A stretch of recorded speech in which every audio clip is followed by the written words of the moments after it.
Les habillements d'aujourd'hui comme des stroy, mini-jupes, les trucs accessibles là, c'est pas du tout bon parce que c'est pas des choses naturelles. C'est pas ce qu'on devrait porter normalement. Il y a déjà ce fait de voir les gens à travers l'image qu'ils reflètent. Il y a les stéréotypes que les gens collent, les stickers que les gens mettent sur les gens qui sont pas vraiment la réalité. L'habillement ne détermine pas la personne qui l'a porté. L'habit ne fait pas le moine, dit-on, mais c'est grâce à celui-ci qu'on reconnaît le moine. Le mode d'habillement constitue un facteur prépondérant dans l'image que reflète chaque personne en société. Les préférences vestimentaires, considérées comme vulgaires ou extravagantes, résultent de l'envie de faire comme les autres. Dr Raymond Assogba, socio-anthropologue de l'Université d'Abomey-Calavi. Votre manière de vous habiller détermine votre personnalité. Et lorsque cela enfreint aux normes, aux valeurs culturelles de votre milieu, alors il y a raison que les autres membres du milieu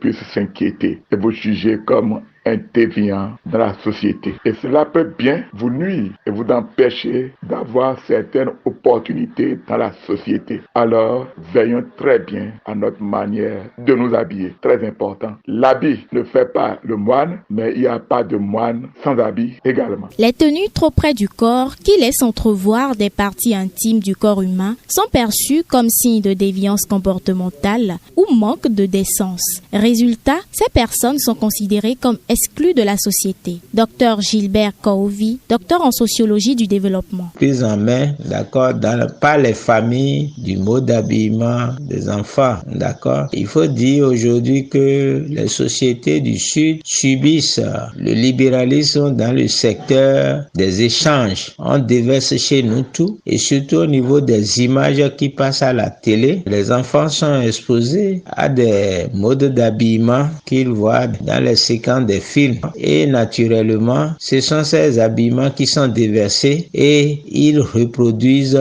les images qu'ils voient à la télé. Ce mode d'habillement peut cacher un mal bien plus grave et plus dangereux, la schizophrénie, qui affecte la capacité d'une personne à réfléchir, à ressentir et à se comporter de manière claire. Joseph Patterson, psychologue clinicien. La norme individuelle s'efface au profit de la norme groupale. Donc, cela montre les traits de personnalité de l'individu parce que la dépersonnalisation dans la réalité est un processus morbide qui s'observe chez le schizophrène, c'est-à-dire le malade mental qui a perdu le contact avec la réalité. Parce que lui là, il ne contrôle plus son fonctionnement mais est spectateur de son fonctionnement à lui. Donc, le jeune qui s'habille de cette façon-là ne répond pas nécessairement à un idéal, mais répond à un idéal groupal même s'il s'en dissuade du contraire. Le style vestimentaire moderne peut aussi être très présentable, comme par exemple les costumes vestes pour les hommes et aussi pour les femmes.